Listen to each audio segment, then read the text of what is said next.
High বন্ধুরা, আজকে সরস্বতী পুজোর দিন সন্ধেবেলা এই গোটা চচ্চড়িটা হয়। গোটা চচ্চড়ি কী কী দিয়ে বানাচ্ছি দেখো। বাঁধাকপি কেটে নিয়েছি, পালং শাক আর লাউ ডাঁটা কেটে নিয়েছি, আর গোটা আনাজ নরকম করে নটা নটা করে উনুন ধরিয়ে নিয়েছি। জল আর নুন দিয়ে আর পালং শাক, লাউ ডাঁটা, পালং শাকের পাতা ওগুলো দিয়ে একটু ভাপিয়ে নেব। ভাপানো হয়ে গেছে, নাড়াচাড়া করে ঢেলে নেব। ঢেলে নিয়ে আর একটা কড়া বসিয়ে তেল দিয়ে দিলাম, 5 ফোড়ন দিয়ে দিলাম, শুকনো লঙ্কা, তেজপাতা দিয়ে লাল লাল করে ভেজে নিয়ে সবজিগুলো দিয়ে দিলাম। গোটা সবজিগুলো ভালো করে ভেজে নিয়ে ভালো করে লাল লাল করে ভেজে নেব।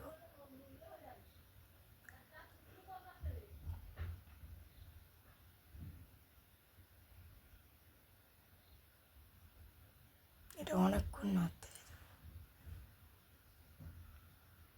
ভাজা হয়ে গেছে। এবার নুন দিয়ে আরও একটু ভালো করে ভেজে নেব, যাতে অর্ধেক সিদ্ধ হয়ে যায়। ভাজতে ভাজতে ভালো করে নাড়াচাড়া করে নিয়ে ঢাকা দিয়ে করতে হবে। সবজিগুলোর জলে সবজি সিদ্ধ হবে।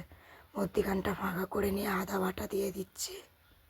পরিমাণ মতো আদা বাটা দিয়ে ভালো করে কষিয়ে নেব।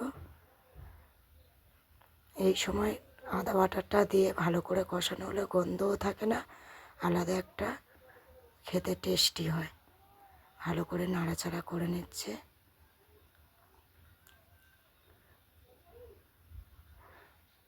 ভালো করে নাড়াচাড়া করে নিয়ে এবার বাঁধাকপি দিয়ে দেব। বাঁধাকপিগুলো অল্প অল্প করে দিয়ে নাড়াচাড়া করে নিচ্ছে। দিয়ে বাঁধাকপি সব ঢেলে দিয়ে ভালো করে নাড়াচাড়া করে নিচ্ছে। ভালো করে কষাতে হবে।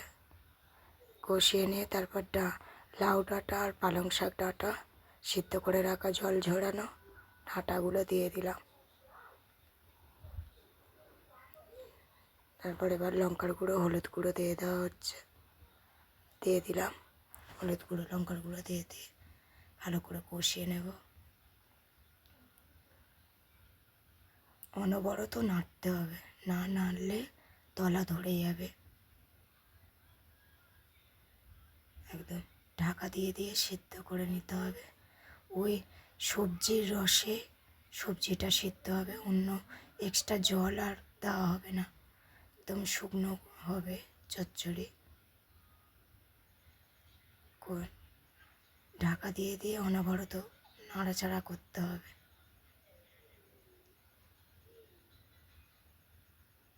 ঢাকা দিয়ে নাড়াচাড়া করে নিচ্ছে।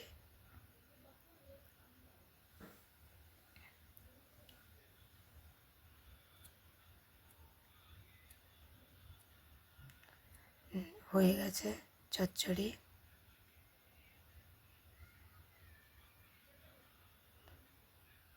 এবার ভাজা মশলা দিয়ে ছড়িয়ে ঢাকা দিয়ে।